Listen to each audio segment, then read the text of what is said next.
Hello, જય માતાજી, જય શ્રી કૃષ્ણ. મિત્રો, આજની વાર્તા શરૂ કરીએ પહેલાં વિડીયો ગમે તો લાઈક અને શેર કરી દેજો. તો ચલો શરૂ કરીએ વાર્તા. માં તે માં. અરે કલ મુહી ये क्या कर दिया तूने. શબ્દો કાને પડતા જ હું તો એકદમ ગભરાઈ ગઈ. મારા પેટમાં ફાળ પડી કે પાછો શું વાંધો પડ્યો હશે. આટલી સરખી સિલાઈ તો કરી છે. એક તો 7 મહિનાનો ગર્ભ ને કામના ઠસરડા, ઉપરથી સિલાઈ કામ. કહેવું તો પણ કોને? પતિ આફતાબને તો રોજી પરથી થાકીને આવીને બસ પડ્યા રહેવું હોય. સાસુની હવે એક જ ઉમ્મીદ કે વારસ આવી જાય એટલે ઘણું. હું પણ હવે થાકી. મનમાં એક ખોફ ઘૂસી ગયો કે અલ્લાહ આવનાર બાળકને હવે સુખરૂપ ને સારું આપે. અધૂરા મહિને જ મેં જમાલને જન્મ આપ્યો. મારા ઉપર તો જાણે આકાશ તૂટી પડ્યું. આ તો પડોશમાં રહેતા રેહાના બહેનને આપકા સેન્ટર દિખાયા તો મેં સમય નિકાલ કે જમાલ કો લે आई. જોતાની સાથે વાલ ઉભરાય એવું તેનું સ્મિત.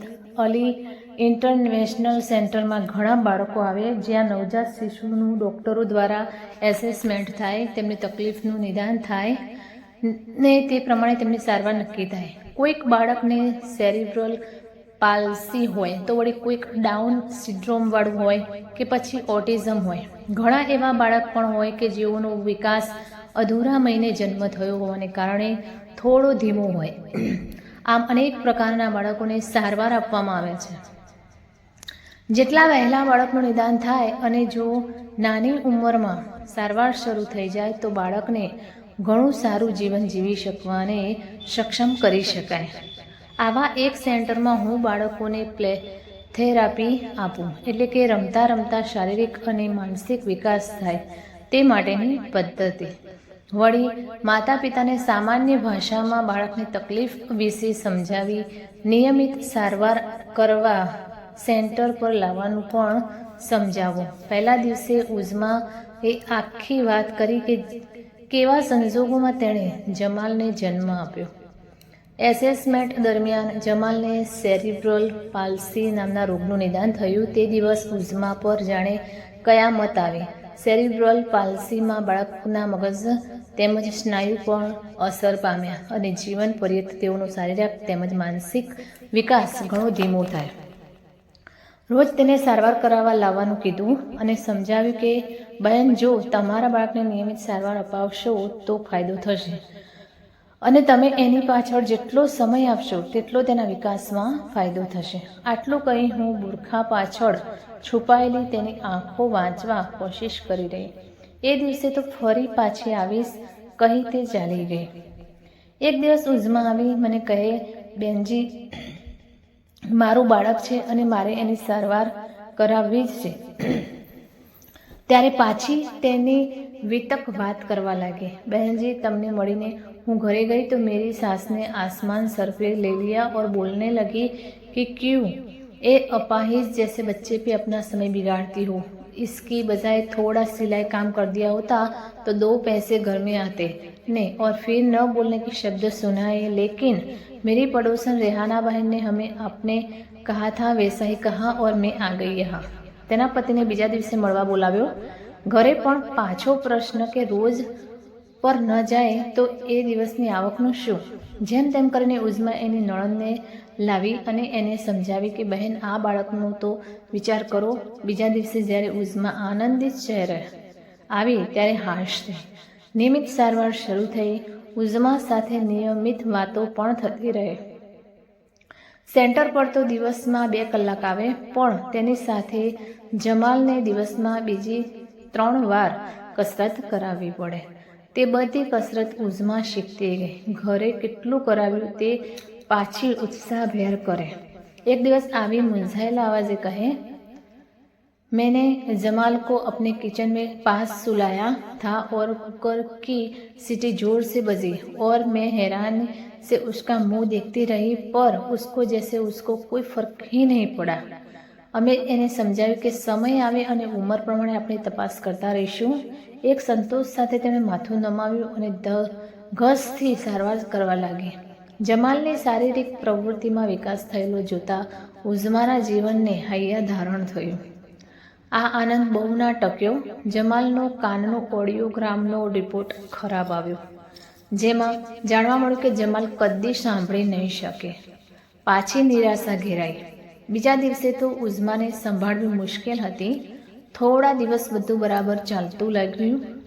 જમાલનો સારવાર પ્લાન પણ તે મુજબ બદલાયો. એક દિવસ ઉઝમા આવી તો ખરી, પણ બુરખો ન ઉતાર્યો.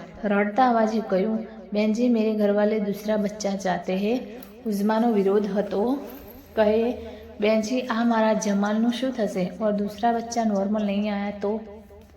એક માની આ વ્યથા ઉઝમાની નણંદ જરા સમજુ, તેથી તેને બોલાવી સમજાવ્યું કે જમાલ થોડો મોટો થાય પછી આ બધા ટેસ્ટ કરાવી બીજું બાળક પ્લાન કરવું.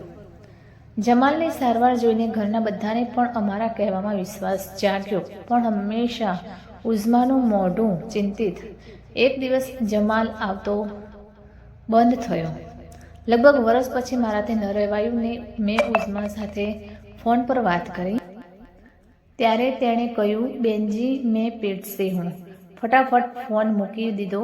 તે વાતને આજે લગભગ 3 વર્ષ થઈ ગયા.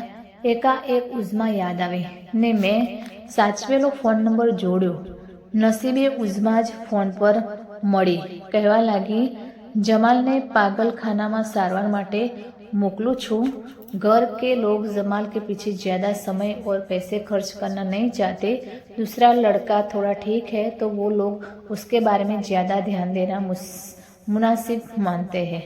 गड़गड़ा आवाज़ इतलू ज बोली, बहन जी एक दिन मेरे घर आपके जमाल को देखने आई है, मने तमारो इंतजार रहेशे। बस पछी हूँ फोन पकड़ीने एक स्तब्ध बेसी रही, पण मन खूब व्याकुळ थई गयो। एक दिवस फोन करी उजमानुं सरनामું लईने जई चढ़ी एना घरे। उजमा तो एकदम अवाक हाफड़ी थई, मने बेसाडवानी तजवीजमां लागी। तेनी एक आंखमां मने जोयानो आनंद तो जाणे बीजी आंखमां एक भय मने देखायो। पासे बेसाड़ी तो एकदम रड़वा लागी ने कहवा लागी कि आज आप अच्छे समय पे आए, मेरी सास बाहर गई है। एना वीतेला 3 वर्षનું સરવૈયું આપવા લાગી। 1 વર્ષ પહેલાં પતિ ગુમાવ્યો, સાસુનો ત્રાસ માઝા મૂકી વરસવા લાગ્યો। શરમની મારી કોઈ દિવસ પતિ દારૂડિયો છે તેવું જણાવ્યું નહોતું, પણ એ જ દારૂની લતે તેનો જાન લીધો હતો। જમાલ તો પહેલેથી જ માથે પડેલું બાળક લાગતું। પૂરા સમય બીજું બાળક આવ્યું એટલે સાસુને જરાક વંશ જળવાઈ રહેશે એની હૈયે ઢાઢક ઉજમાં દિવસ રાત સિલાઈ કામ કરી ઘર ચલાવે। આમ તે એની વિતક કથા ચાલતી હતી ને એના સાસુ આવી ચડ્યા। સાસુ ઉઝમાનું બીજું સંતાન રહીમને લઈને બહાર ગયા હતા। તે પાછા આવ્યા। ઉઝમાએ મારો પરિચય આપ્યો। સાંભળ્યું ન સાંભળ્યું કરીને તેઓ અંદરના કમરામાં ચાલી ગયા। જમાલ કેટલા વાગે જાય અને કેટલા વાગે પાછો આવે વગેરે વાત કરતા હતા। ત્યાં જ ઉઝમા બોલી કે બસ હવે એને રિક્ષાવાળો લાવશે। મને પણ થયું કે હવે જમાલ આવી જાય તો તેને જોઈને ઘરે જવા નીકળું। નાનો એવો રહીમ પણ જાણે દેખાવમાં જમાલની કાર્બન કોપી લાગે। બાંધો સારો એટલે શારીરિક રીતે સ્વસ્થ લાગે। ઉઝમાની બાજુમાં રહીમને બેસાડ્યો હતો। રહીમની ઉંમર લગભગ 3 વર્ષની થવા આવી હતી। મેં એને બોલાવવા કોશિશ કરી પણ કોઈ રિસ્પોન્સ ના મળ્યો, એટલે तुरंत मैं उज़मा ने पूछूँ तो कहे सास के लाड प्यार से उसे बहुत बिगाड़ा है, किसी की सुनता नहीं और कुछ लेने के लिए हाथ लंबा भी नहीं करता, क्योंकि जिस चीज़ पर उसकी नज़र पड़ती है सास उसके हाथ में वो चीज़ थमा देती है। मुझे पता नहीं चलता मैं क्या करूँ। उज़मानी बात परथी तो एम ज लाग्युं के रहीमने जन्म आप्यो ने सासूए हवालो लई लीधो। वारस जो छे रहीमનું બધું ધ્યાન એ જ રાખે। ઉઝમાને તેના પ્રોગ્રેસની કંઈ ખબર ના હોય કે ખબર પડવા જ ના દે। આથી ઉઝમા મનમાં જ મૂંઝાયા કરે। હું બેઠી જોયા કરતી, કારણ મારે તો જમાલને પણ મળવું હતું। રહીમને ખાટલા ઉપર ટેકો દઈને બેસાડ્યો, પણ જાણે બેલેન્સ ના રહેતું હોય તેમ હાલક ડોલક બેઠો રહ્યો। હું રહીમની સામે જોઉં તો આંખ ના મિલાવે। જોઈ મને જરા શંકા જન્મી કે રહીમ નોર્મલ બાળક તો હશે ને। હવે ઉઝમા સાથે વાત કરવી તો ઘણી અઘરી। મનમાં ને મનમાં પ્રભુને પ્રાર્થના કરવા લાગી કે રહીમ સ્વસ્થ બાળક હોય। પણ ઘરનાની પરિસ્થિતિનો ખ્યાલ તો આપવો જ જોઈએ. આ તો મને જરા એવું લાગ્યું કદાચ ડૉક્ટર કંઈ સારા સમાચાર પણ કહે. મૂંઝાયેલી હું જમાલની રાહ જોતી બેઠી. ત્યાં થોડી વારમાં જમાલની રિક્ષા આવી. મારી ધીરજ ખૂટી. હું ઊભી થઈ દરવાજા સુધી જમાલને જોવા ગઈ. રિક્ષા પાસે ગઈ ત્યારે મને થયું કે હે ભગવાન, હું આ શું જોઈ રહી છું? રિક્ષામાં જમાલ એકલો હતો. અંદર નજર કરી તો 2 હાથ સાંકળથી બાંધેલા હતા. કારણ પૂછતાં જાણવા મળ્યું કે જમાલને રિક્ષામાં બેસાડવો અઘરો છે. એની સાથે કોઈ પણ વ્યક્તિને ના બેસાડી શકાય. વારે વારે બહુ જનૂની થઈ જાય છે. પાગલખાનામાંથી કહેલું છે કે જમાલને આ રીતે જ ઘરે મૂકવા જવાનો અને એનો હાથ ઘરનાને સોંપી દેવાનો. આમ તો ઉઝ્મા એના પ્રત્યેના પ્રેમને લીધે જ મને મળવા રોકી હતી. રિક્ષામાંથી બહાર આવી જમાલના 2 હાથ પકડીને સાચવીને ઘરમાં લઈ જાય. પણ તેની ક્યાં પહેલાંથી નિર્દોષ આંખોને ક્યાં અત્યારની જનૂન ભરેલી આંખ. એક બાજુ માતા ખવડાવે તો ખાય એવી હાલત. એની જમાલને જોઈ દુઃખી થઈ.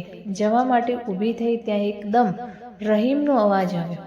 ઉઝ્મા દોડીને જોવા ગઈ તો જઈને જુએ છે તો રહીમ પર એપિલેપ્સીનો એટેક ઉપાડ્યો હતો. તાત્કાલિક ડૉક્ટરને બોલાવવા પડોશીનો છોકરો દોડ્યો. મારી જાણ હતી તેટલી સારવાર આપવામાં મદદ કરી. મોઢામાં જાડો રૂમાલ ખોસ્યો જેથી જીભ ના કચડાઈ જાય. ઉઝ્માને તો જણાવી દીધું કે રહીમનું એકદમ ધ્યાન રાખે.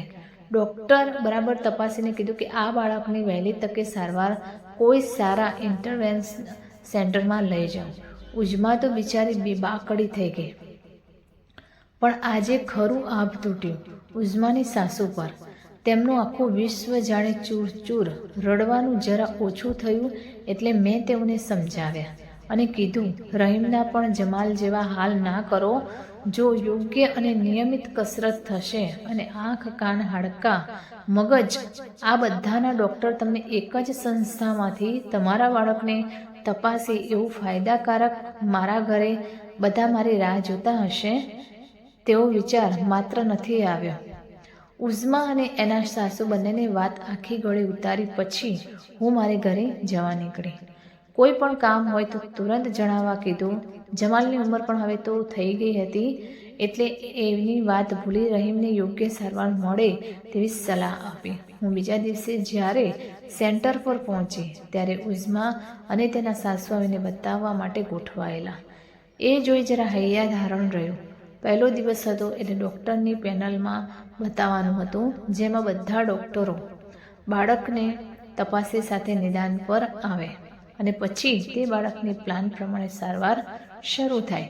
બધા ડૉક્ટરોનું એક જ નિદાન આવ્યું કે બાળક સ્વસ્થ થતાં થોડો સમય લાગશે. એની પાછળ નિયમિત સમય આપી શકો તો આ બાળક એકદમ નોર્મલ થઈ જશે. ઉઝ્માના જીવનમાં જીવ આવ્યો. એના સાસુને પણ પોતાની ભૂલ સમજાઈ અને નિયમિત રહીમને લઈને આવતા થયા. આવતા જતાં અમારા સેન્ટરની બાજુમાં એક સેન્ટરમાં છોકરીઓને સીવણ, ભરત, ગૂંથણ શીખવવામાં આવતું હતું.